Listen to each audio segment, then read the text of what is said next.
difícil que eu vivo está sendo para mim de aprendizado também. Nas perdas que enfrentei para ser quem sou, eu tenho certeza que tudo isso que está sendo penoso para mim hoje será de profunda eficácia na elaboração de um novo Fábio. Se a gente olha com pena para a gente, se a gente olha com espírito de vítima, a gente tem 1000 motivos para deitar e dormir, achando que nós já fizemos tudo que tinha que ter sido feito. O ser humano, quando ele entra dentro do contexto da autopiedade, ele para de crescer. Ai, coitadinho de mim, olha como eu trabalhei hoje. Eu não tenho tempo nem para fazer uma caminhadinha. Eu não tenho tempo para nada. Para com isso. Insira alguma coisa de novo na sua vida e faça de tudo para que isso que você fere. Então você tem uma rotina que já é pesada, eu sei, mas coloque alguma coisa que vai qualificar a sua vida. Incremente, ainda que seja, olha, a partir de hoje, meia hora do meu dia vai ser para ler. Eu preciso ler ao menos um livro por mês. Eu preciso acrescentar, ainda que seja 15 minutos de reflexão no meu dia. Eu estou muito agitada, eu estou tendo uma rotina, eu estou cuidando da minha casa o tempo todo, estou cuidando dos meus filhos, eu estou trabalhando e eu não estou tendo tempo para me equilibrar como pessoa. Sabe, você sentir que você está fazendo alguma coisa para o seu amadurecimento, para o seu avanço. Isso é religioso, minha gente. Um tecido, quando você olha para ele, você tem de pensar que existe um avesso que o sustenta, que é tão importante quanto o lado direito. De nada vale, né? Você fazer uma roupa bonita, com tecido de qualidade por fora, se você não dá a mesma qualidade ao tecido por dentro. É assim. A experiência humana é a mesma coisa. E nós vamos amadurecendo à medida em que a gente vai conseguindo articular a realidade com a meta. Ninguém pode viver sem meta. Sem objetivos, um ser humano não vai longe. Mas o objetivo é sempre um fator que está ligado a um ideal. Ah, eu quero isso para mim. Mas o que eu reconheço hoje ainda não me dá condições de viver a realização desse objetivo. Então aí você vai se colocar, se equalizar no tempo do empenho. Mas que as suas metas, elas não desconsiderem o seu processo atual. Eu não posso ter uma meta que desconsidere o que eu sou. Eu preciso amarrar as minhas metas à minha realidade. E na realidade eu sempre posso interferir. Mas se de vez em quando alguém não nos retira desse senso comum e nos apresenta uma maneira nova de interpretar a realidade, a gente corre o risco de ficar acorrentado nas mesquinharias, né, do senso comum. Pensar diferente, pensar alto. Não era a proposta de Jesus? Ele não mudava a cabeça de quem ele encontrava para melhor, né? Ele fazia com que aquelas pessoas saíssem de um contexto antigo de interpretação de si mesmo, do outro, do amigo, da política, da religião, e fazia com que aquela pessoa avançasse aqui pela cabeça. O coração só muda depois que a cabeça pensou diferente. E é tão importante, minha gente, você sentir que você não está estagnado. Sabe, então, jogar fora todo esse arsenal de infantilidade que muitas vezes nós levamos.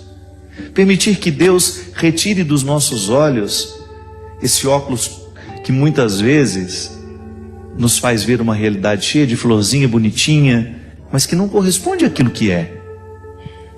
Olhar o outro com verdade, sem as nossas expectativas.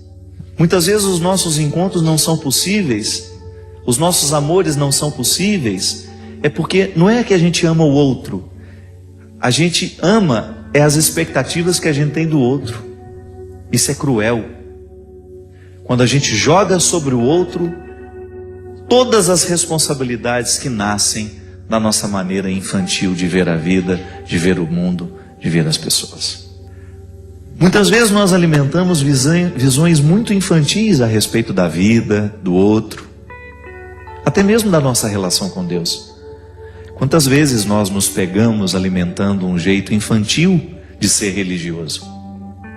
Que é quando a gente não tem maturidade suficiente para entender que Deus não vai fazer todas as nossas vontades, que não é próprio de quem ama realizar todas as vontades da criatura amada, porque isso significa retirar da criatura amada a oportunidade de crescer com as próprias dificuldades que são próprias da vida, para que a gente tenha condições de compreender esse refrão, que o verso tem reverso, que o direito tem um avesso, que o de graça tem seu preço, que a vida tem contrários. Mas mesmo nesses contrários, a gente pode ser muito, muito, muito harmonioso. E que a grandeza de uma alma depende justamente da capacidade que essa alma tem de reconciliar os contrários dentro de si. Então a liberdade interior me ajuda a fazer isso.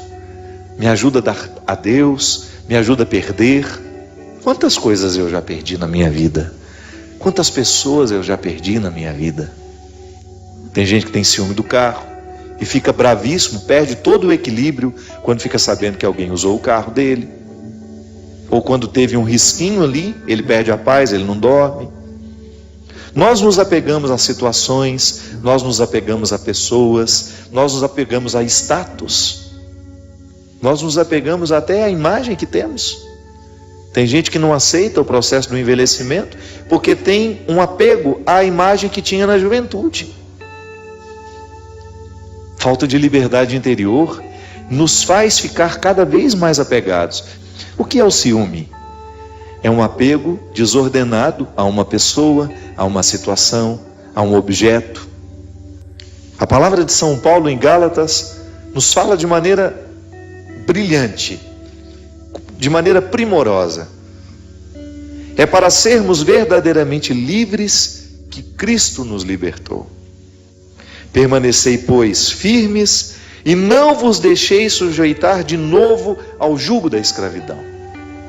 Olha como o processo não termina no momento em que nós ficamos livres.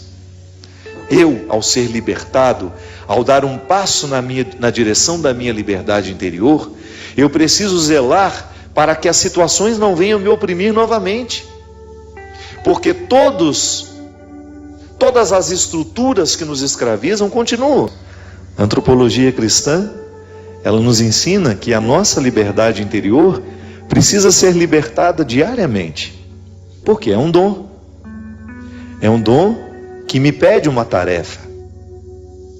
Não recebo de mão beijada, né? Como se diz comumente quando as coisas são muito fáceis. Deus nos deu a liberdade como um dom. Eu trago dentro de mim, você traz em você, todos nós recebemos. Agora, ser livre é outra coisa. É como você ter uma planta que precisa crescer mediante o cuidado que a gente tem com ela. Quando você rega, quando você aduba, para que todo aquele potencial que há na semente se desenvolva e aquela semente possa tornar-se a árvore que potencialmente existe ali dentro. Às vezes a gente tem a sensação de que a nossa vida é sempre um processo de construção. E não. Às vezes a gente acha que nós só estamos somando. Também há subtrações. Nas perdas que enfrentei para eu ser quem sou. Eu acredito verdadeiramente nisso.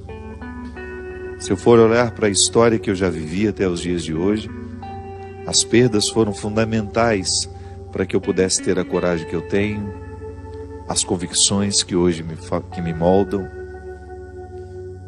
Se eu tivesse perdido menos, talvez eu não tivesse alcançado tanto. Quando eu falo de alcançar, eu não estou me referindo a uma vaidade de ter me tornado quem eu pude me tornar, de ter o alcance que hoje eu tenho com o meu trabalho, não. Eu estou falando no mais íntimo, naquilo que talvez alguns poucos acessem. O Fábio que eu sou, na minha intimidade, e que eu tenho feito um esforço para partilhá-lo cada vez mais, para mostrar quem eu sou, porque me faz bem. Tantas perdas foram necessárias para que eu tivesse condições de ser o homem que eu sou. Fico pensando em você também, que enfrenta diariamente perdas, sempre com uma tentação de pensar que essas perdas são somente negativas, que elas não condensam possibilidades. Sim, quantas vezes na minha vida eu pude porque perdi. E no momento que estamos perdendo, não temos a clareza de que aquilo pode ser um ganho. Deus nos protege, às vezes, quando nos diz não, eu gosto de dizer. E hoje eu quis estar aqui justamente para dividir isso com vocês. Às vezes eu não tenho tempo de viver o que eu preciso viver. Eu não estou reclamando não, viu? Estou só refletindo. Não quero nunca falar da minha vida com rancor, com mágoas, ou me sentir vítima disso. Não, tudo isso é fruto de escolhas que eu fui fazendo, conscientes ou não. Mas o que eu preciso dizer é que existem necessidades que quando a gente não cuida, a gente vai adoecendo. Nós não sabemos quais são as origens disso. O que a gente sabe é que fisicamente, e eu vivi, gente, não tenho vergonha de confessar para vocês, uma angústia, uma tristeza, um sentimento tão sombrio. E eu lutando, continuando com o meu bom humor, continuando com a minha tentativa de superação, te juro, não entreguei os pontos não, claro, uns 2, 3 dias eu entreguei os pontos mesmo de não querer sair do quarto.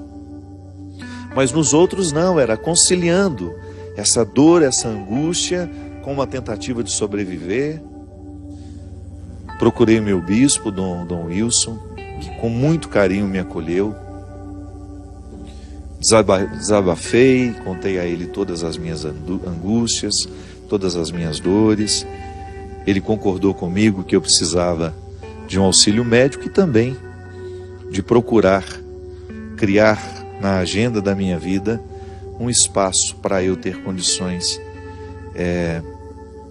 de viver o que não é obrigação.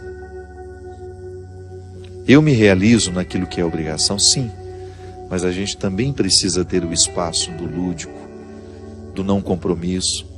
E eu sei, eu estou falando isso, e eu achei interessante porque naquela mesma semana, uns 4, 5 padres amigos meus que têm contato comigo, falaram, meu amigo, eu também estou vivendo algo muito semelhante.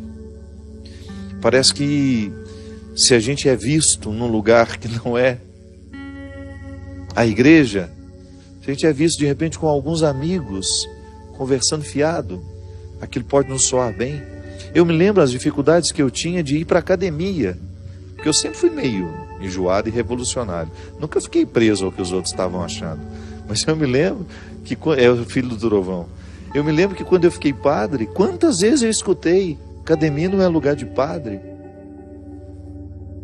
Pois é, cuidar da saúde, né? Não é um direito nosso. E nós vamos internalizando essas coisas, e de repente nós vamos ficando, e olha que volto a dizer, eu não tenho dificuldade de ser autêntico.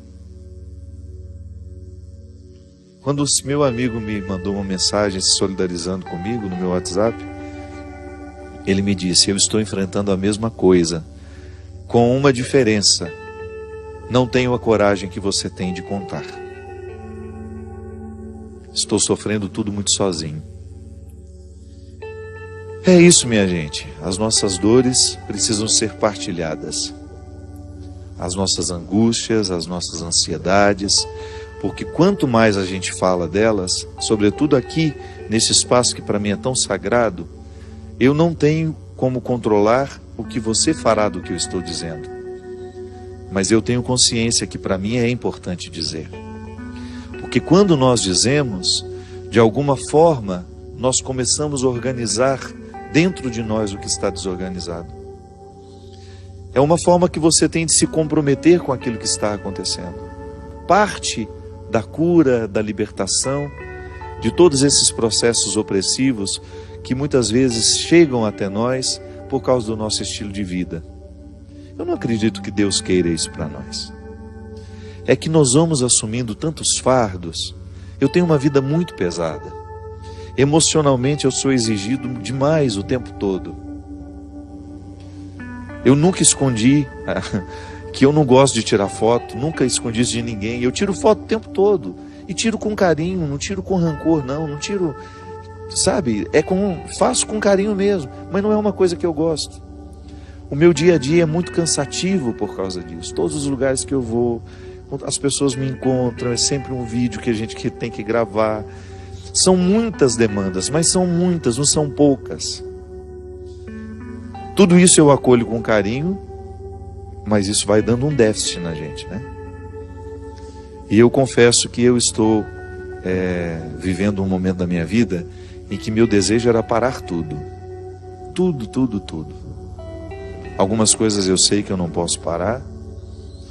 São contratos assinados que complicam a vida de quem assinou. Só que eu quero reconstruir, minha gente. Eu quero reconstruir. E eu quero me reconstruir melhor. Eu quero que tudo isso que está me acontecendo se torne um ponto de partida para que a minha vida continue sendo agradável aos olhos de Deus e ela continue também sendo uma oportunidade de motivar tantas pessoas que passam pelo meu ministério, que passam pela minha história.